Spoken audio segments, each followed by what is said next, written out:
coisas ali, além do ingresso que você está pagando para ir no cinema, que está virando recurso para o próprio filme. Imagina um filme que não é visto. Não é visto. Eu, às vezes, falo para as minhas amigas, fica falando que me ama, que me adora, não vai ver um filme que eu trabalho no cinema. Quanto mais você vai lá e você colabora para esse dinheiro circular aqui, e para que tenha outros filmes, e que a gente tenha também depois os filmes que vão, os nacionais que vão para fora, para o mercado estrangeiro, para festivais que levam, além de nome de artistas, de cineastas, que levam a nossa cultura também, o nome do Brasil, né? Então, assim, acho que o grande lance é tentar consumir e valorizar os artistas profissionais nacionais, ao invés de falar assim, ai, gente, filme nacional, coisa chata, ai, muito... E sempre gongam o cinema nacional. Olá! Estamos gravando mais um Corpo Contente, segunda temporada. Hoje estou com a Thaís Morales, essa maravilhosa. E a gente vai conversar um pouquinho sobre arte, sobre cinema, um pouco diferente, né? Sair um pouco do corpo físico e mental e vamos para o corpo cultural, né? Falar um pouquinho dessa saúde na cultura. Tá, fala oi pro pessoal, fala quem é você e o que você faz. Bom, olá, gente. Eu trabalho com cinema, né? Eu faço coordenação de produção executiva, direção de produção. Tudo depende do porte do projeto e já eu posso contar um pouquinho das diferenças dessas profissões para vocês. Também estou começando a experienciar na área de assistência de direção para projetos documentais, que também já é um outro lance. A gente entra na parte mais criativa e é isso. Já passei pela TV, pelas publicidades da vida e estou aqui para bater um papo com a Bá. Eba, legal. Tá, ó, o seguinte, a primeira pergunta que eu tenho a te fazer é o que você acha que é a saúde, mas nesse aspecto cultural, né? O que seria uma pessoa que é culturalmente saudável? O que você acha? Eu acho que aqui no Brasil a gente tem uma certa dificuldade em consumir os conteúdos que a gente mesmo cria, né? E não só no cinema, no teatro, na dança, sempre com essa coisinha de achar que o que vem de fora é melhor e tal. Então, eu acho que um corpo culturalmente saudável, ele consome as coisas de perto, né? Desde aqui do amiguinho que está produzindo como a Bá, que isso que ela está produzindo não deixa de ser arte, é um conteúdo que está aí para todo mundo. Então, a gente consome o conteúdo do amigo, procura entender o que tem no cinema nacional, no teatro, na dança, porque, além do que, por uma falta de grana, que vocês sabem muito bem que a cultura sofre no Brasil, por isso que esse conteúdo não chega com tanta facilidade na gente, né? Então, vale um pouco de esforço de buscar esses conteúdos, de buscar o que a gente está produzindo aqui. Então, acho que está nesse lugar de também conhecer o que está próximo. Sim, interessante. Tem um outro amigo que trabalha com cinema também, que é o Rodolfo, e teve até um filme que teve que parar, porque deu errado essas questões políticas, né? De vai o dinheiro, volta, pode, não pode. Enfim, é complicado, é bem complicado. E como... Pode falar, vai falar? Não, e tem um lance também, né, que está rolando muito no Brasil, que a gente está vindo de um cinema que se reconstruiu com política de incentivo, né, que acontece esses lances, é uma treta, uma burocracia lascada para filmar, dinheiro revertido de imposto, várias linhas de apoio, que isso também, infelizmente, está acabando, e o que está chegando pesado é o VOD, que é a Netflix, a Amazon, a Vivoplay, enfim, todas essas plataformas que colocam dinheiro direto. Então, a gente tem um mercado aquecido para trabalhar, mas, ao mesmo tempo, é um mercado um pouco mais restrito. É difícil de você entrar nessas produções, apesar dela demandar pra caramba, né? Tipo Hollywood. Sim, e fala um pouquinho, eu ia entrar nesse caminho, né, da profissão em si. Como que, como é esse acesso, como chega, conta um pouquinho, na verdade, tá, da história, assim, né, do cinema, que um dia a gente estava conversando e você disse que era uma coisa de homens, né, e de pessoas com dinheiro. Conta um pouquinho dessa história. Sim, se a gente for começar lá atrás, né, no cinema aqui no Brasil, anos 20, 30, é, era, era basicamente só homens que produziam. Então, além de ser só homens, a gente precisa pensar que esses caras precisavam ter dinheiro, né? Você pensar numa câmera, olha, hoje a gente está aqui falando pelo computador e ao celular, antes você tinha que ter uma câmera que pesava um monte, levava até esse lugar, com mais o filme, a película que era super caro, e revelar esse material, enfim. Tinham vários filmes que às vezes não dava a quantidade de película, ele ficava incompleto ou ele demorava anos para terminar. E as mulheres, elas eram vistas como muito segundo plano. Para vocês terem uma ideia, tem uma profissão que chama-se hoje continuista. Então, aqui vamos supor que a gente está fazendo um filme da Bá, e daí está filmando, a Bá está numa cena bem linda, está com um batom, vamos supor que a Bá está bebendo um vinho. Se ela começa a beber o vinho, e daí a gente vai refazendo aquela cena, e a taça, ela oscila a altura, quem vai falar é a continuista. Olha, erro de continuidade, a gente tem que alinhar o tanto do vinho, o tanto do cigarro, a roupa que ela estava em determinada cena. Essa profissão ela era chamada de script girl. Eles entendiam que só uma mulher, que é fútil, né? Ela consegue perceber se a onda do cabelo da Bá mudou ou não, se o cigarro dela mudou ou não, enfim, eles entendiam que além dessa, por exemplo, as mulheres poderiam ser camareiras, então porque passa e arruma as roupas, ou, na pior das hipóteses, assim, um cargo melhor seria a montadora. E trabalhando num documentário ano passado que contava a história das mulheres no cinema, que ainda não saiu, está em processo de finalização, a gente ouviu em várias entrevistas que era mais aceitável mulher no lugar de montagem, porque antes, para você elaborar um filme, você pegava aquela película, ia cortando na mão, cena a cena, e a montadora ficava dentro de uma sala. Então, naquele lugar que a mulher estava lá isolada dos outros homens no set, né, vários homens e tal, ela poderia ficar, era um trabalho minucioso, nenhum homem queria fazer. Então a mulher ela estava no cinema, aí na montagem ela estava como continuista, que era esse cargo colocado como não muito legal, ou passando, dobrando roupa, preparando esse figurino.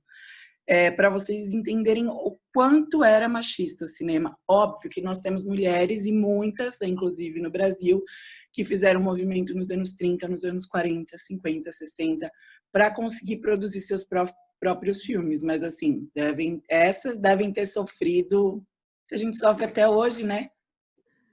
Imagina as desbravadoras, né, desse caminho. Pra gente, bom, se for olhar, né, tá, vai muita coisa. Mulher nem votava, começa daí. Imagina fazer qualquer coisa. É. E aí tem um reflexo disso hoje, assim, como é o mercado do cinema, né, sem ser pensando nas atrizes, como é o mercado do cinema para mulher. Olha, infelizmente tem, né? A gente seguindo, pensando que o privilégio vai sendo mantido. Então, para você conseguir adentrar esses espaços, você precisa de dinheiro para ter uma empresa, ou você precisa de conhecimento para conseguir dinheiro via governo ou algum tipo de incentivo para poder produzir. E além disso, você precisa ter conhecimentos técnicos. Esses conhecimentos técnicos, você precisa de cursos específicos. Eu, por exemplo, não me formei em cinema, né? Até gostaria, enfim, depois, mas não rolou. Eu fiz rádio e televisão, fui trabalhar com TV, depois trabalhei com publicidade, e daí caí por acaso no cinema e não saí nunca mais. Mas eu percebo que para você entrar nessa bolha é uma patota, é difícil. Porque fica o amigo do amigo do amigo, que geralmente o amigo do amigo é filho do dono, que era diretor, que tem uma produtora, que é amigo do amigo. Então, você você conseguiu ter o privilégio de fazer uma faculdade de cinema, você adentrar em determinados espaços é complicado. E você também começar a criar o seu espaço do nada também é complicado, porque a gente tem uma imensidão de conteúdos, a gente faz várias coisas, mas para chegar no exibidor ainda é um funil, porque você tem, falando de sala de cinema, Cinemark, Itaú, a gente tem Netflix, Amazon, por mais que tenha outras plataformas, principalmente de VOD que a gente vê, né, pela internet, Afroflix, tem a Freedom, alguma coisa assim que eu vi também recentemente, você não consegue pegar o seu conteúdo, fazer e exibir ele em algum lugar. Tem várias empresas que são mega antigas, experientes que penam assim 6, 8, 10 anos para um projeto ser concebido desde da sua escritura até a sua exibição em sala de cinema, né? Então, olha como ele já vai limitando, né? Mas a gente vem furando esses processos com o tempo, tentando entrar em determinadas áreas. Daí você entende o quanto fica resquícios desse racismo, desse classismo, fica, nossa, muito notável no ambiente de trabalho atualmente. E era a próxima pergunta, né? Antes de falar a próxima pergunta, como que é que você falou? VOD. E que é o quê? Video on demand, que é VOD. VOD, né? Vamos explicar, né? Que agora é tudo... É verdade. Exato, e aí você entrou nisso que tem essa dificuldade, né? De você entrar na panela, né? E aí acho que isso causam desequilíbrios, né? E se falando de saúde, o desequilíbrio excessivo vai levar a uma coisa não tão saudável, não tão boa, né? Acho que o ideal seria, não sei como, mas ampliar essas redes de cultura, né? De fomento e até de divulgação, enfim. E você vê, como que você vê esses desequilíbrios, assim? Vamos falar primeiro do acesso, né? A gente é muito privilegiado. A gente está aqui, né? Na casinha, com computador, tem acesso a amigos que trabalham, né, nessa área. Então, eu sempre fui muito próxima dos artistas, adoro, né? De música, teatro. Como você vê esse acesso, esses desequilíbrios do acesso à cultura, por exemplo, né? O que você viu até dos lugares que você já gravou, ano passado que você fez aquela super viagem, o que você pode falar o que você estava fazendo? Sim, era que eu viajei por vários lugares do Sertão. Ano passado eu fiz 2 coisas diferentes. Uma foi um doc falando sobre a história das mulheres do sertão, que daí eu viajei pelo sertão de vários lugares. Nesse eu já fiz assistência de direção e fiz também produção de campo. E a outra era um filme do Ali Muritiba, que se passa no sertão da Bahia, que chama... Ai, gente...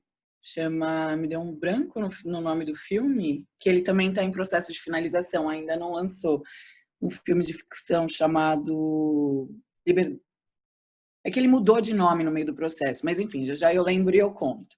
Mas foram 2 coisas diferentes. Nesses processos, assim, principalmente quando a gente faz viagem de locação, né, que é quando a gente vai viajar, vai filmar, seja documentário ou ficção, né, que é os filmes em outros lugares, é bem gritante o quanto a gente o quanto a gente é responsável por uma interação com os outros, sabe? Assim, tanto de levar dinheiro, né? Porque uma produção, dependendo do porte, ela gira muito dinheiro. Pensando aí num filme de médio porte, a gente pode falar de mais ou menos de produção uns 10 milhões de orçamento, né? Pensando em um longa-metragem comercial. Então, se considerar desses 10 milhões, uns 8, 6 milhões, 5 milhões girando dentro de uma cidade, né? Que nem Bacurau, por exemplo, não sei o orçamento desse filme, mas tem um alto impacto. E em relação ao acesso a esse tipo de cultura, você diz acesso no lugar de profissionais, de trabalhador, ou no lugar de quem consome? De quem consome, primeiro, pensando em quem, na galera, por exemplo, vocês estão lá fazendo um filme, lá longe, no sertão, essas pessoas vão ver esse filme? Isso vai Ah, chegar sim. delas? Então, isso é uma grandíssima sacanagem, né? Porque, por exemplo, eu atuo como... inclusive, fica até chato eu falar isso aqui, mas eu vou falar. Eu atuo como, por exemplo, num projeto como produtora executiva, ou como diretora de produção, ou como coordenadora. Então, decaindo, o cargo mais alto é produtora executiva. Então, eu posso ser produtora executiva de um projeto de pequeno porte. Num projeto de médio porte, eu posso ser diretora de produção, que eu já tenho mais conhecimentos para isso. Agora, num super projeto de grande porte, uma série da Amazon, por exemplo, que fosse, eu fico no lugar de coordenadora de produção. Então, quando eu vou negociar com as locações, com os espaços que a gente vai filmar, eu explico todo o processo, explico o conteúdo do filme, a gente negocia valores, e aquela informação, só que o que acontece, isso funciona, todo mundo no cinema é assim, eu sou uma pessoa jurídica, então a BA me contratou, estou prestando serviço para a BA, acabou aquela produção, eu vou embora, eu deixei tudo engatilhado, e quem é da casa que deve repassar, mas isso muito raramente acontece. Então, às vezes a pessoa participou de vários filmes, nunca nem viu, não sabe se entrou, se não entrou, porque morre. E assim, falando também em defesa aos meus colegas, é que assim, fazer um filme é um trampo desgraçado. É muita coisa. Pensa, é como você chegar a fazer um circo. Você vem, você levanta tudo, traz os artistas, acontece os espetáculos, luz, água, tudo funciona, depois você desmonta tudo e vai embora. Só que no cinema ainda tem o plus de você fazer todo esse processo juridicamente, burocraticamente, com todos os contratos, notas fiscais, comprovantes, é uma super movimentação. Então, daí um filme que demorou um ano para ser pré-produzido, filmado, quando está depois de, sei lá, 3 anos em processo de finalização, como que vai avisar todo mundo que participou? Mas a pessoa geralmente fica super... Isso se ela participa de uma forma mais indireta, né? Se ela participa de uma forma mais direta, tem toda uma comunicação estratégica aí. Mas a galera que viu o circo, né, na verdade, porque a galera Claro. tá lá, tá vendo toda a movimentação, e é isso, são outras pessoas, não é a Thaís que foi lá, que conversou com o tiozinho para poder usar o espaço dele, que vai, no fim, mandar, sei lá, um convite, mandar o filme para o cinema da cidade, se é que tem, né? Isso não acontece. Mas daí fica aquela coisa, né? Manda para aquele investidor que botou um dinheiro, manda lá os ingressos, manda uma coisa assim. Tem produções mais humanas que tem a política de boa vizinhança. A gente filmou lá no Cafundés do Judas. Filme lançou, leva projetor, produz uma exibição, que às vezes tem cidade que não tem nem sala de cinema, né? A gente vai filmar em cada lugar. Mas isso é uma falha, não são todas as produções que fazem, mas assim, em contraponto, as pessoas que estão no corpo a corpo, é incrível como você vira laços.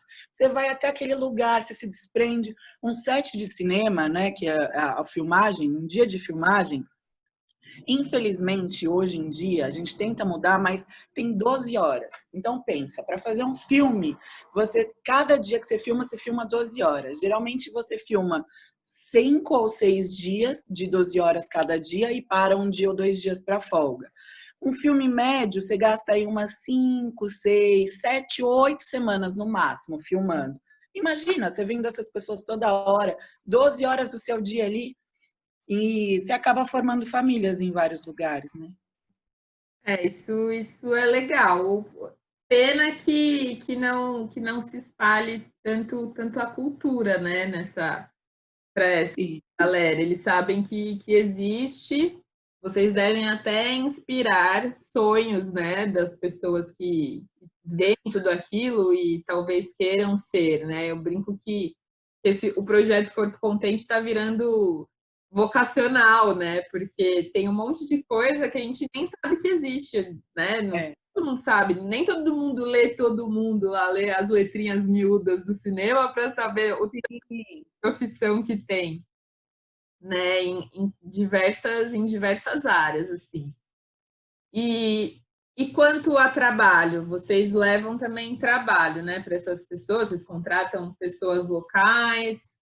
Como que é aí? Sim, inclusive isso complementando, né, o que a gente estava dizendo, essa é uma parte muito boa, que depende muito de quem gera. Então, dentro do departamento de produção, se você tem uma equipe mais consciente, você faz o dinheiro girar naquela comunidade que você já está, assim, filmando, né? Você já está usando aquela comunidade. Então, eu digo comunidade, mas no sentido geral, seja o ambiente que for, né, onde a gente for gravar.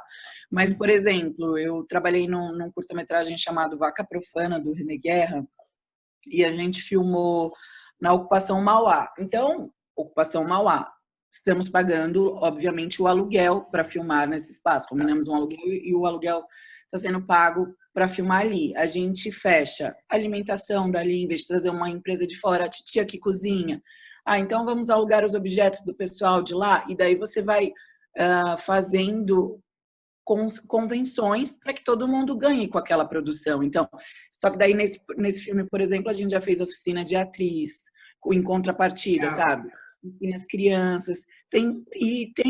Geralmente são as produções de pequeno porte que tem esse cuidado de você usa, você paga e você dá alguma coisa em troca. E coloca muitas vezes estagiários e jovens aprendizes também dentro do processo, dentro dos vários setores, porque daí cada um aprende alguma coisa, ganha um dinheiro, já fica ali com o vínculo com o técnico ou o chefe de departamento que trabalhou para um próximo projeto, sabe? E muita gente no cinema, eu vejo que também entra assim.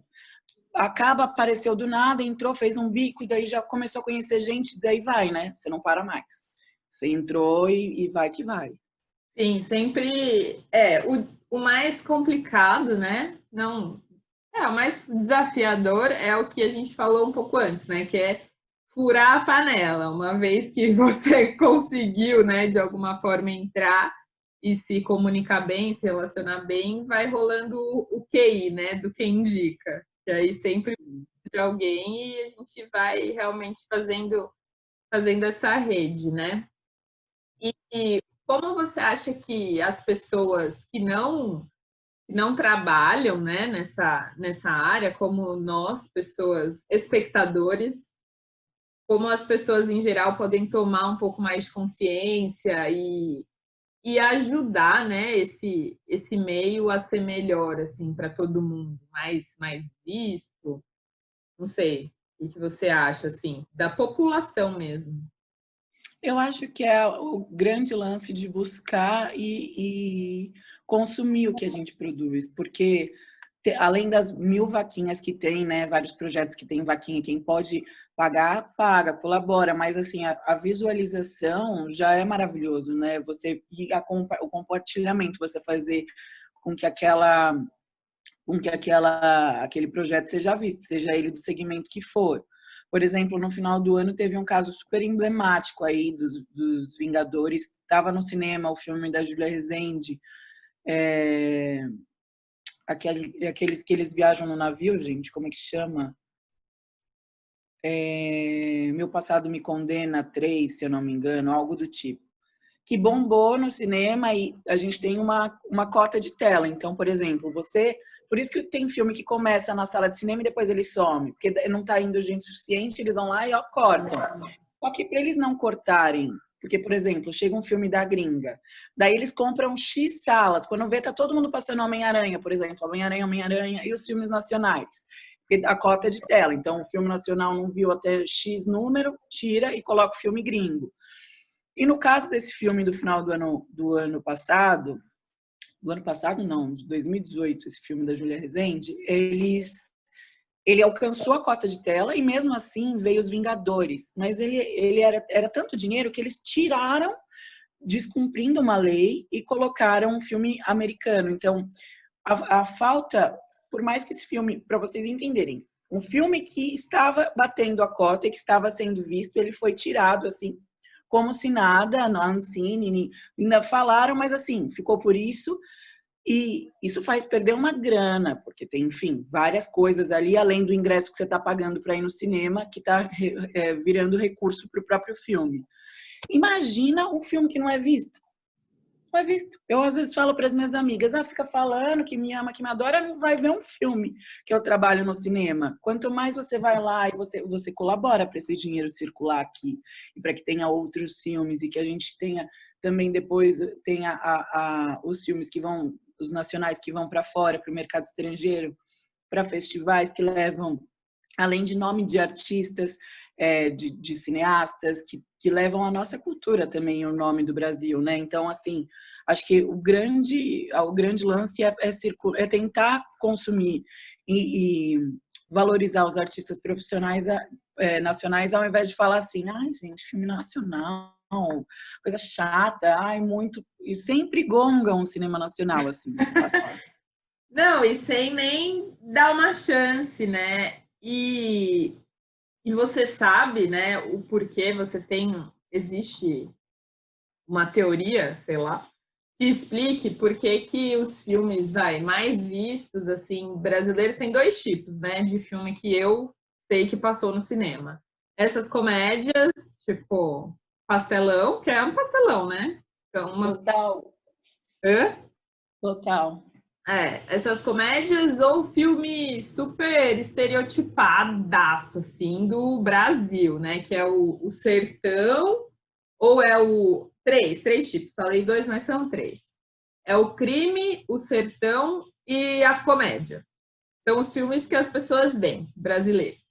E tem muitos outros, né? Tem muitos outros. Eu mesma não conheço a maioria, porque não tá ali fácil, né? Mas vira e mexe um ou outro que me indicam.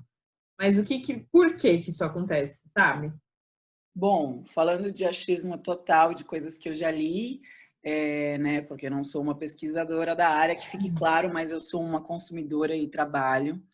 Tem um lance que foi a pornochanchada, né, no Brasil.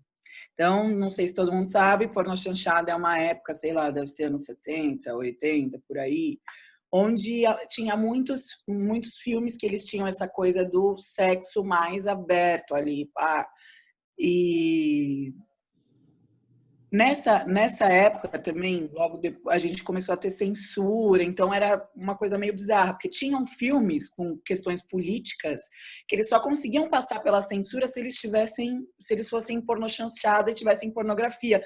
E eles iam para esse limbo como se fosse um filme de pornochanchada. Então, assim, passa. Agora, um cinema crítico, ele não passava na ditadura, né? E dizem, já li coisas sobre isso, tem vários livros que falam mais a fundo, que o que a gente vê de comédia pastelão, ou desses filmes bem apelativos brasileiros que bombam, está muito ligado com essa cultura antiga da pornochanchada, dos filmes nacionais estarem sempre nesse lugar. Mas o que acontece também, ao meu ver, bem de achômetro mesmo, tem muito filme bom, mas que é isso, que não chega. Assim, eu que sempre fui cinéfila, meu pai era cinéfilo, eu sempre gostei de cinema antes de trabalhar com isso. Fui conhecer uns filmes ano passado nesse projeto de documentário sobre a história das mulheres no cinema nacional, que eu fiquei de cara, falei, gente, mas eu nunca ouvi falar na Carolina, nessa cineasta, uma cineastas mulheres dos anos 70, 80, que faziam filmes incríveis em película e que, assim, nunca ouvi falar. E daí você começa a entender, né, como que acontecia isso era tudo usado com muita expertise, né, para o que chega no público, que vai para a sala de cinema, o que não vai. Tem a Teresa Trautmann, que ela tem um filme... Ai, gente, eu tô muito ruim de memória hoje. Qual é o nome do filme da Teresa Trautmann? Que ela tem... É um filme que conta a história que ela tem 3 maridos, assim, tipo, um namorado, e daí ela vai morar junto com ele, daí ela arruma outro, daí ele vai morar junto na casa dela, e ela fica com vários boys. E ele, por exemplo, foi um filme barrado pela censura, tipo, inadmissível. No Rio, uma mulher... O filme conta a história de uma mulher que tem vários boys. Não, gente, eu vou ter que olhar, não posso não falar o nome desse. Não, depois você manda a lista dos filmes. Eu mando, daí vai junto. A gente põe a tardinha ali, aprendi a fazer isso no YouTube. Agora, na segunda temporada, vamos ter mais inspirações. Isso, vai nas cartelas informativas. Isso. Mas, enfim, e tem toda essa De quando cultura. é isso, tá? De quando esse filme é antigo? De 80, 70, 80, por aí, antigo. E daí agora a gente está engatinhando, né? E daí tem muito filme brasileiro que é muito mais conhecido no circuito de festival, não entra para o circuito comercial, não chega, a galera não conhece e fica aí perdido. Mais um filme bom perdido. E aí tem que caçar as relíquias, né, de filme. Isso é muito ruim. E vamos falar ainda nesse caminho, né, desses três estereótipos aí. Eu acho que esses três estereótipos que acabam gerando um preconceito, né, com o cinema nacional, porque Com certeza. quero ver coisa de crime. Não, ver essas coisas aí do sertão, pra quê? E essas comédias aí, gente, pelo amor de Deus, não dá. Aí você não vê mais nada, né? E você vê uma mudança, assim,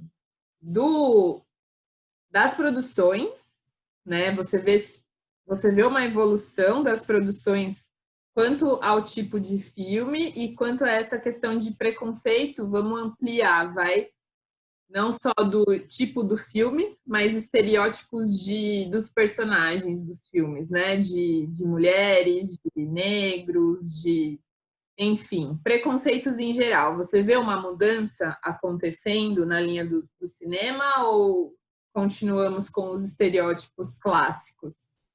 Nossa, muito lenta, passos lentos, mas está rolando. Graças a deuses, enfim, a todo mundo, porque já não dá, né?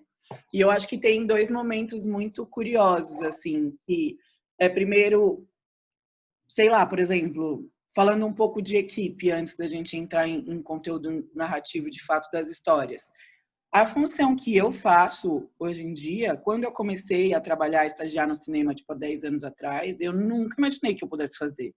Mas não porque eu não achava que eu não tinha capacidade para isso, mas porque eu não tinha estereótipo para isso. Então, assim, várias situações chatas, assim, mesmo com o Instagram, que você olha lá a cara do amiguinho, você sabe como ele é, de falarem para mim num set ou dentro de uma produtora, por favor, eu queria falar com a Thaís. Porque nunca vai achar que, imagina, ela não pode ser a Thaís, mesmo com a minha foto lá no e-mail, mesmo com o meu Instagram lá, você bota lá Thaís Morresi, você me vê, mas tá fora do estereótipo de uma mulher que lidera uma produção. Então, você vê, 10 anos já mudou drasticamente. Então, mesmo quem não quer, já sabe que é importante ter. Então, não sei lá, você vê às vezes chefes, gente com grana, né, os que assinam o cheque.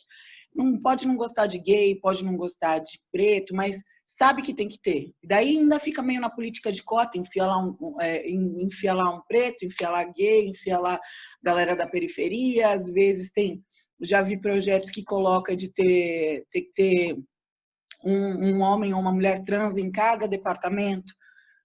E eu acho que a gente tem que tomar cuidado com essas inclusões, porque eles usam também, né, dessa política de inclusão para ter um rótulo e para de fato deixar você em papéis secundários.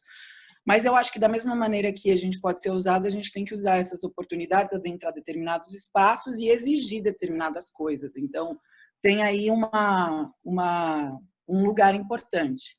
E sobre os conteúdos, eu acho que está um pouco mais lento, porque o que acontece?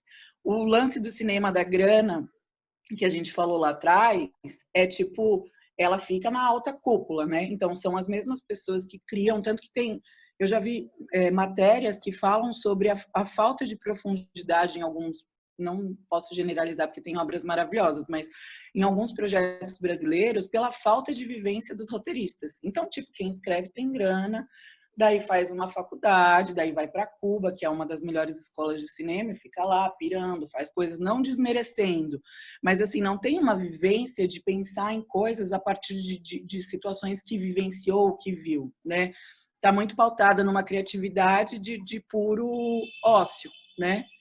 que tem o seu valor, mas você tira a vivência de várias outras pessoas. Então, com as pressões, e assim, 2020, né, a gente não pode mais ficar nesse lugar, começa uma coisa de você chama para falar, chama um preto para falar de preto, mas não deixa ele falar totalmente, né? Você tem sempre um branco ali que é o que abriu a porta, o que faz a ponte, é o que assina junto. E isso falo mais de preto, porque me sinto mais segura, mas entendo que acontece em vários segmentos, né? De pautas que a gente vem lutando, capacitismo, de questões raciais, questões. É muita hipocrisia dentro de um segmento, sabe? Que, por isso que tem muita gente que sai. Porque daí a gente está falando dessa galera que cria e a gente está falando da massa, que é a graxa do cinema. Quem que é a graxa do cinema? É aquele cara ali que tá aqui, que pode levar um peso, que pode levar umas luzes, que... Enfim, daí depois esse cara começa a entender o que ele precisa fazer para ele ser chamado sempre para o trampo. Ele precisa ter uma empresa, ele precisa dar nota, ele precisa... E daí ele vai entrando. Essa graxa, ela consegue tirar a grana dela, ela fica ali.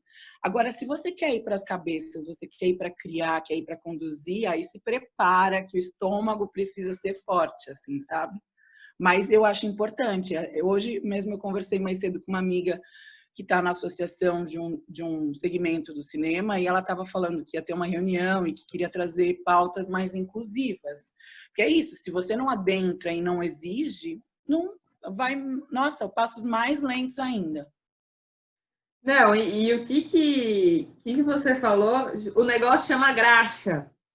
Que a gente fala, né? Que é a graxa, que é assim, tipo, falar cinema, meu Deus.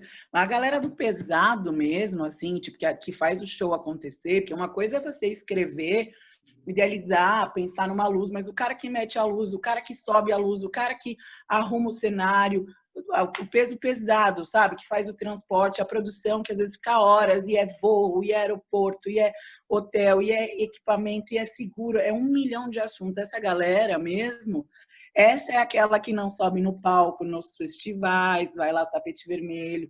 Às vezes tem equipe, assim, que só na a configuração da equipe ali na filmagem, a gente está falando de 100, 200 pessoas, isso em produção aqui nacional, coisas que acontecem em São Paulo. Muita gente da graxa.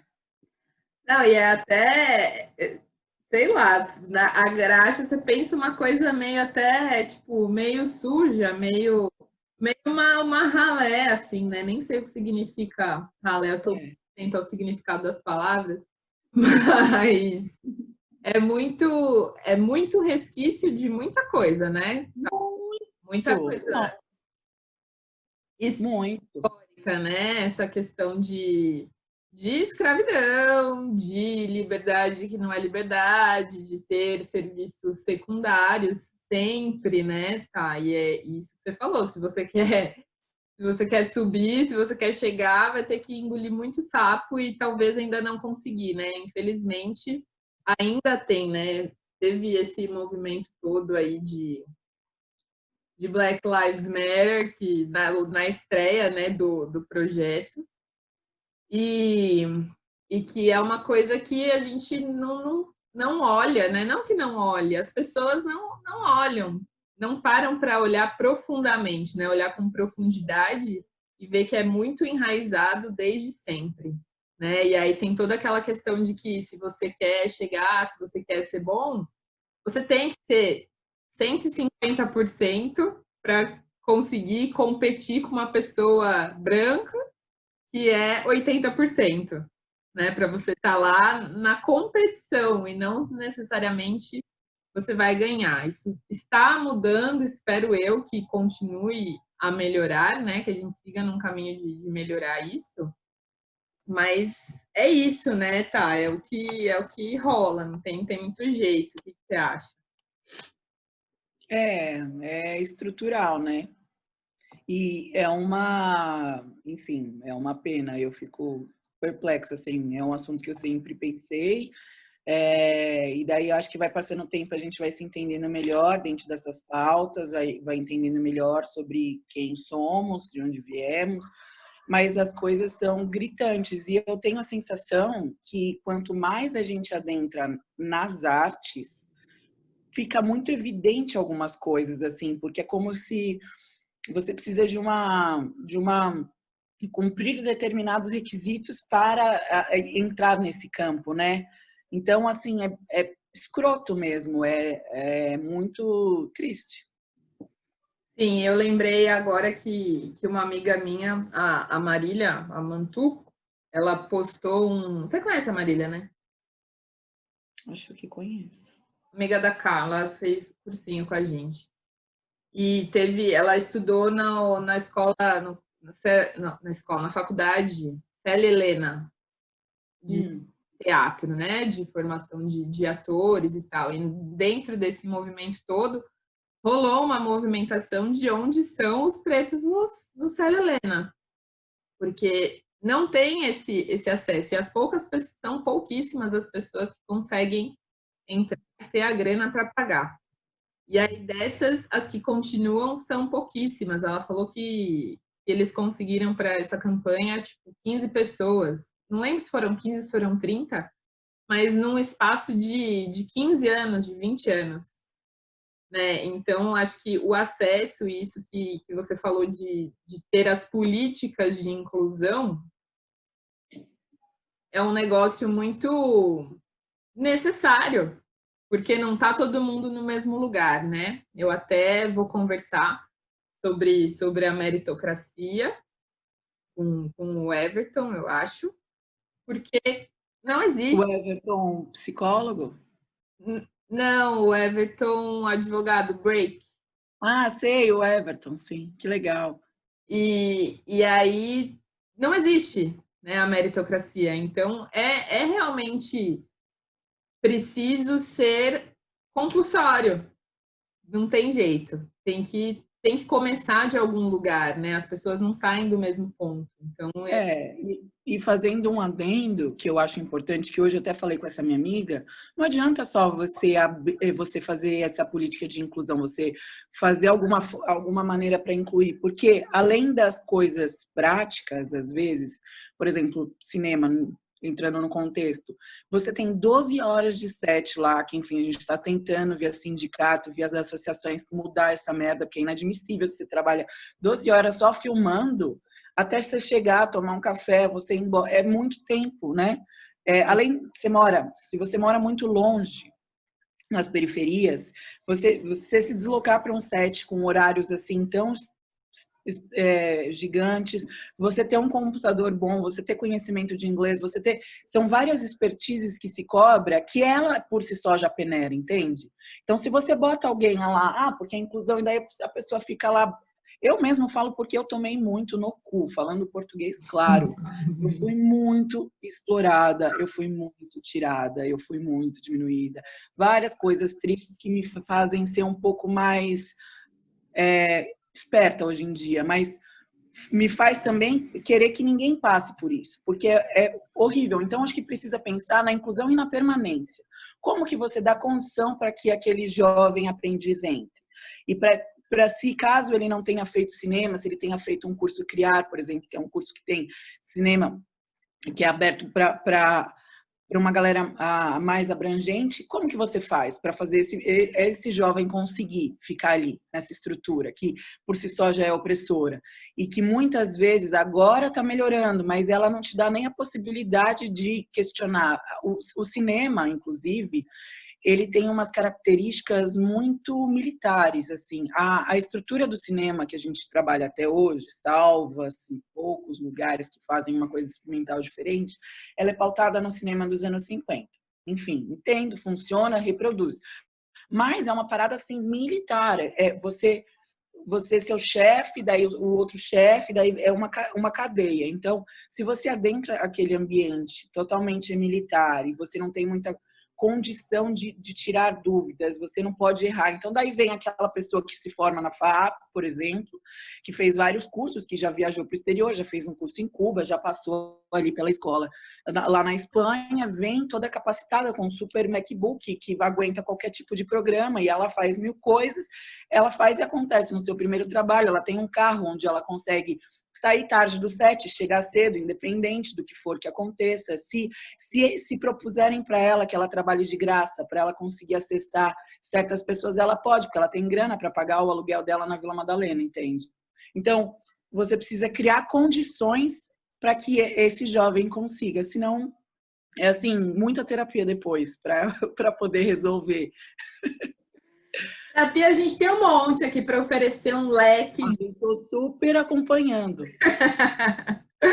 Mas voltando um pouco, né, nisso da permanência, é uma coisa que eu acredito muito, né, que a educação é da base que tem que vir essa inclusão, né? É um processo de longo prazo, só que ninguém quer fazer política de longo prazo, porque tá ali um tempinho e você vai embora, você quer fazer, né, o seu ali e pronto, você não quer fazer algo pensando numa próxima geração, né, que foi o que países que estão super bem fizeram com o esporte e com outras coisas, né? Eu acredito muito que esse acesso cultural, esse acesso ao inglês, a habilidades gerais, né? Eu acho que a nossa escola é muito ruim, ela é muito obsoleta.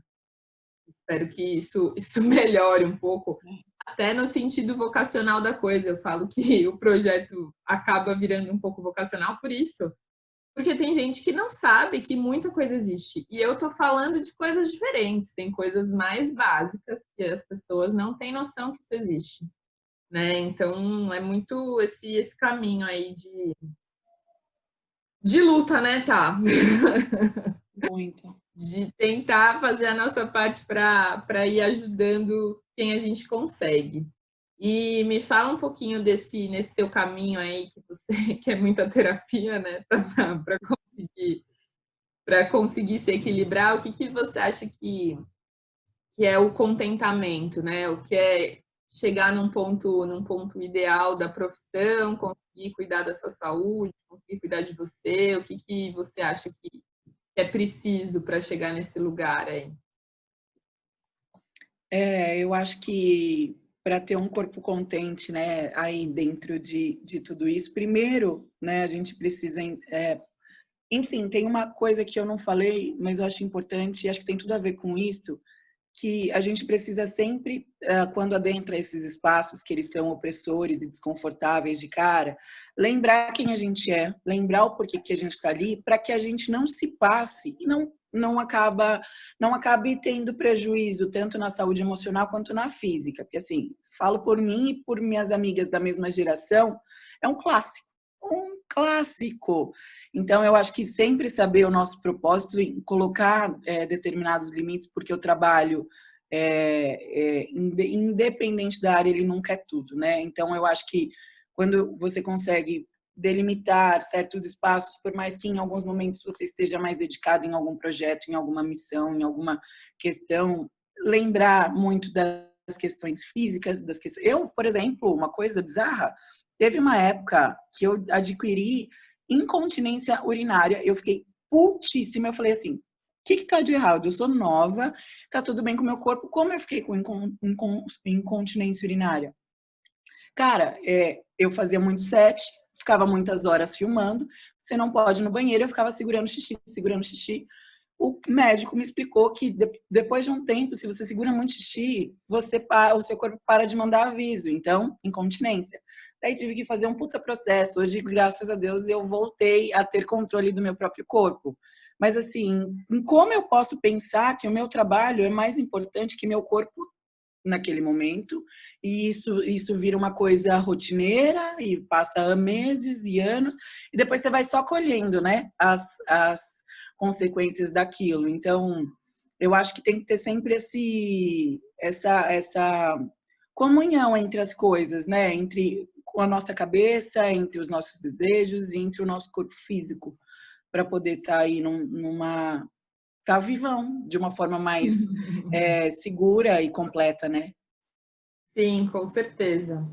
Na semana que vem, inclusive, eu estou gravando isso, né, essa nova temporada. Hoje é dia 16 de junho.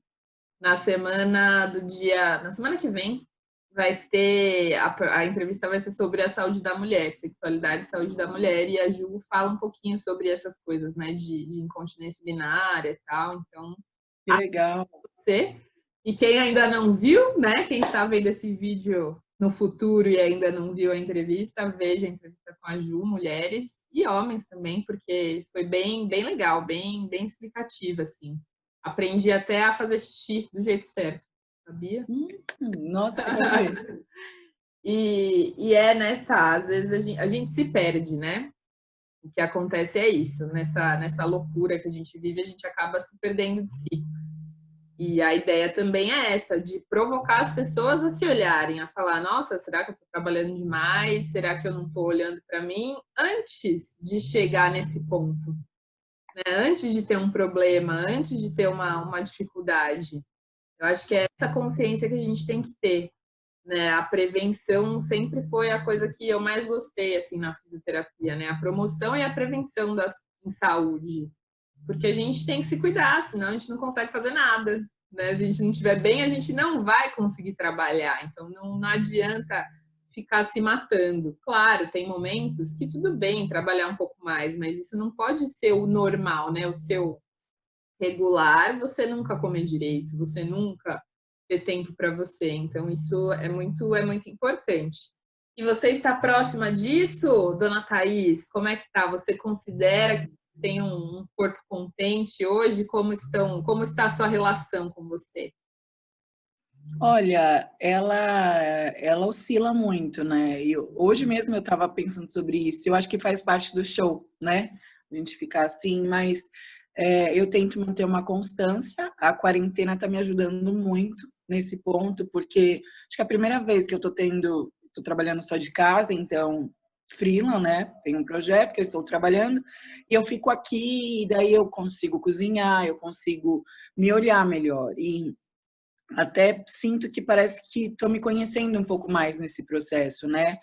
Eu acho que às vezes quando a gente é muito dedicado a alguma questão, a gente naturalmente para de olhar para dentro, né? Então eu estou num processo muito gostoso e a Bá sabe, e agora vocês também. Eu sempre estou tentando melhorar, tentando fazer diferente. Será que eu faço isso? Será que eu faço aquilo? E agora eu estou fazendo isso de uma maneira mais gostosa, porque é aquilo. Ah, vou experimentar, vou testar. Então, inclusive, eu estou vendo os bate-papos que a Bá coloca e eu acho isso muito válido, porque não sei se vocês têm isso agora, nesse momento de quarentena. Você está lá vendo aleatoriamente alguma coisa, daí vem um insight, vem outro, você começa a pensar, a olhar, opa, será que isso é muito bom? O da Mari sobre exercício e alimentação, nossa, me deu vários, assim, ó, que eu até comentei, eu falei, gente, que bom, assim, pra ter um papo. Ótimo, não, então, e é isso. Muito bom, que bom, né? É o lado bom, acho, da quarentena. Acho que as pessoas estão parando, estão sendo obrigadas, né? Mais uma vez ali na barra, o compulsório está funcionando. E aí você vai ter que conviver com você. Vai ter que parar um pouco de olhar para fora e olhar para dentro. Então, é isso que está acontecendo. Esse é o lado bom de tudo isso, eu acho, né? E que bom que você está acompanhando. A Damari também foi muito, muito legal, muito gostoso. Várias histórias maravilhosas e é muito legal. E acho que é isso, né? Tá concluindo assim essa parte de arte, de cinema. Me fala aí uma mensagem final, uma dica. Depois eu falo a minha. Uma mensagem final. Bom, duas. Primeira, Boa. já falei e repito, consumam os conteúdos nacionais. Se você ainda achar meio chato no início, força mais um pouquinho, dá uma segunda chance, vai buscar em outro lugar. E a segunda é que, independente do que seja que você queira fazer, você pode fazer qualquer coisa. Então, assim, às vezes muita gente já descarta cinema de cara porque está muito longe, assim, nossa, cinema, sei lá, não conheço ninguém. E quem quiser também, ó, me manda lá no DM, que eu troco um papo, se quiser saber mais da profissão, a gente pode conversar. E enfim, eu só sou da produção, mas posso fazer pontos com outros departamentos e tal. E é isso, a gente pode fazer o que a gente quiser. É isso, que linda. E é isso aí. Concordo, assina embaixo. Era justamente isso que eu ia falar. Né? Consumam as coisas do Brasil, você está no Brasil, né? Isso é bom para você também. Ajude os amigos, né? Já falei isso.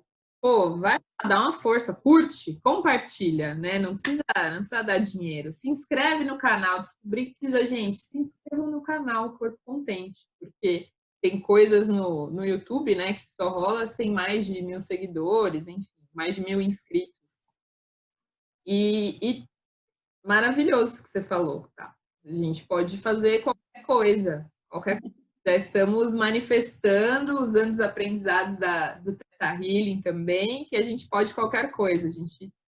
É só a gente querer e ir atrás, né? E estar pronto para isso. Não adianta falar, não, eu quero muito isso, mas você está pronto, porque não vai ser fácil, né? Pode ser que seja, né? Não, sem criar crenças, antes que a Suelen brigue comigo, mas se for difícil, você vai conseguir, você vai aguentar, você vai se desafiar, você vai ser firme nisso, né? Então, muitas vezes a gente não consegue uma coisa porque a gente não está preparado para isso, né? Mas a gente pode querer tudo, conseguir fazer tudo, e é isso. Muito bem, muito obrigada, Tatá, foi ótimo conversar com você sobre cultura.